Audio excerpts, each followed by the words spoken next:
mucho gusto, soy el pastor Ryan Guevara y en esta oportunidad me gozo en la idea de que vamos a comenzar un nuevo trimestre y vamos a estrenar esta serie de videos estudiando la lección de escuela sabática iniciando este trimestre que se titula La misión de Dios, mi misión. Y qué fabuloso es que podamos apartar tiempo para Dios, para estudiar su palabra a través de la lección de escuela sabática. Vamos a hacer un análisis diario de cada parte del tema que toca para la semana y en esta oportunidad vamos a estudiar el plan que Dios tiene para nosotros. Vamos a ver cómo se desarrolla, cómo es el plan de Dios. Pero antes de comenzar, vamos a tener una oración. Padre amante, en esta oportunidad te agradecemos porque nos permites reunirnos por este medio para poder analizar tu palabra a través de la lección de escuela sabática. Ayúdanos para entender el valor de la misión que tú comenzaste hace mucho tiempo. En el nombre de Jesús. Amén. Cuando nos vamos al estudio de este día, nos damos cuenta que habla del Dios que anhela estar con nosotros. Pero vamos a ver primero el trasfondo. Tenemos que entender que Dios inició un plan maravilloso desde hace mucho tiempo. Dios tiene un espíritu misionero, dice la lección de esta semana. Dios tiene un propósito y ese propósito lo lleva a enrumbarnos a nosotros. Sabemos que lamentablemente por causa del pecado nosotros nos desviamos y nos hemos alejado de Él. Nos hemos alejado del espíritu misionero de Dios y del propósito que tiene para con nosotros que debemos cumplir. Entonces, la misión que Él había comenzado desde antes de la fundación del mundo, al interactuar con Adán y Eva, se había arruinado por causa de la desobediencia de ellos y la desobediencia hoy en día de nosotros. Entonces Dios activó un plan de rescate que ya había inaugurado o ya lo había diseñado desde antes de la creación del mundo. Entonces, Él empieza ese plan para restaurarnos nosotros. Ahora nosotros debemos entender cómo se desarrolla ese plan y qué está haciendo Él. Cuando nos vamos a la lección de este día, del día lunes 2 de octubre, nos damos cuenta que la lección hace una pregunta. ¿Cuál es el enfoque del propósito de ese pacto que tenía Dios con Abraham? ¿Cuál es el enfoque principal? ¿Cuál es el punto principal por el cual Dios lo está llamando para que pueda salir de su familia, para hacer ese pacto maravilloso con Él?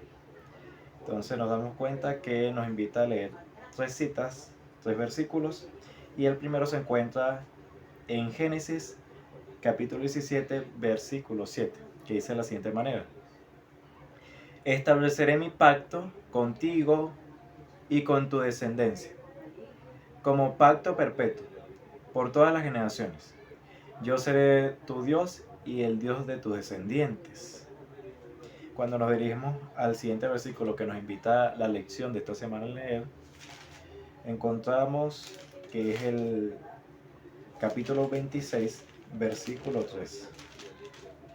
Y este dice de la siguiente manera: vive en ese lugar por un tiempo, yo estaré contigo y te bendeciré, porque a ti y a tu descendencia les daré todas esas tierras.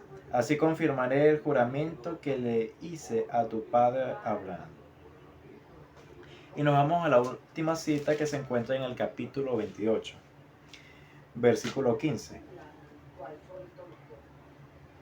que dice de la siguiente manera: yo estoy contigo, te protegeré por donde quiera que vayas, y te trataré de vuelta a esta tierra. No te abandonaré hasta cumplir con todo lo que te he prometido. Entonces nos damos cuenta que cuando leemos estos 3 versículos, a pesar de que se encuentran en diferentes partes, están un poco alejados de los otros, hay un punto principal por el cual Dios llama a Abraham y lo cual le da seguridad para que él pueda salir del lugar donde se encuentra. Y es que Dios le dice que Él siempre será su Dios. Le asegura, yo voy a ser tu Dios y voy a estar contigo. Eso le da seguridad a Abraham. Le indica que Dios está procurando un encuentro íntimo, el estar siempre con Él. Y le está asegurando que Él no lo va a abandonar. Nosotros a veces desconfiamos de Dios, imagínense. Pero es que Dios siempre está. Lo que como que procuramos escaparnos o alejarnos somos nosotros, no Dios. Dios siempre está ahí. Ahora, entendiendo que Dios siempre está ahí, Dios le está prometiendo esto para que Él tenga seguridad. Deje el miedo, la inseguridad de un lado y pueda confiar en Él. Al mismo tiempo, ya nos dimos cuenta del enfoque principal, pero ese enfoque lleva a que si Abraham estaba siempre con Dios, eso le traía beneficio, le traía una bendición.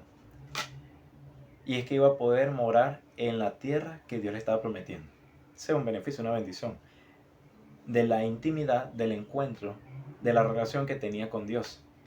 Y también su familia, porque aquí Dios le está prometiendo que su descendencia, esta promesa de que Dios iba a ser el Dios de Abraham, no solamente era para él, se permanecía en ese momento, pero trascendía, porque Dios le dijo que también iba a ser con toda su descendencia. Y eso lo vemos, continuó con Isaac, con Jacob, con los hijos de Jacob, y así sucesivamente durante el proceso que se fundó el pueblo de Israel. Nos damos cuenta, Dios buscando la intimidad con los seres humanos, y en este caso eligió a Abraham. Cuando vamos un poco más allá, nos damos cuenta que el Dios Todopoderoso, para desarrollar su plan, al escoger ciertas personas, cuando estuvo con José, nos damos cuenta que Él se manifestó en la vida de José. José fue esclavo, luego fue a la cárcel y muchas cosas le pasaron. Dijeron mentiras sobre él. Pero a pesar de eso, Dios estaba con él. La misma escritura lo aclara. Dios estaba con José, se encontraba con él. Entonces vemos que la promesa continúa aún con José y Dios se manifiesta en la vida de José. Es su Dios. Es el Dios de José y lo protege, está con él y le asegura siempre su protección. Se desarrolla más la historia y nos damos cuenta que llega el pueblo de Israel, está Moisés, y Dios se encarga de dejarle un proyecto a Moisés. Y es que construya un tabernáculo, un lugar para la adoración que iba a estar en medio del pueblo.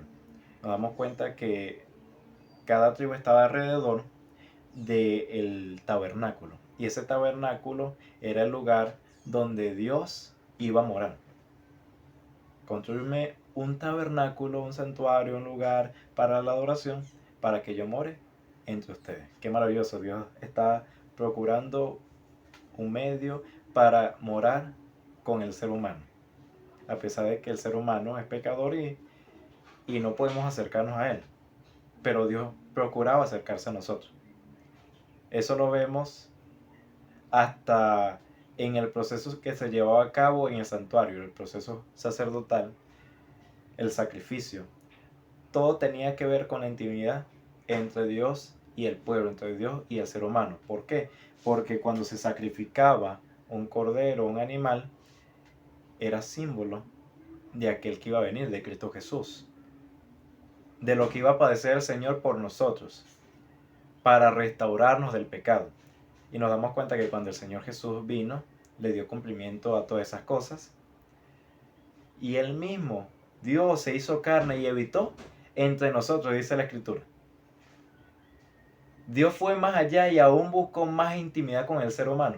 Por eso es que la lección de esta semana, o de este día en específico, dice el Dios que procura, que está buscando estar con nosotros. Busca intimidad. Porque el Señor siempre le ha gustado convivir con sus criaturas. Y esta lección nos ayuda a entender eso. Ahora, tenemos que preguntarnos, ¿qué estamos haciendo nosotros para estar en la presencia de Dios? Para que Dios pueda morar en nuestra vida. ¿Qué estamos haciendo?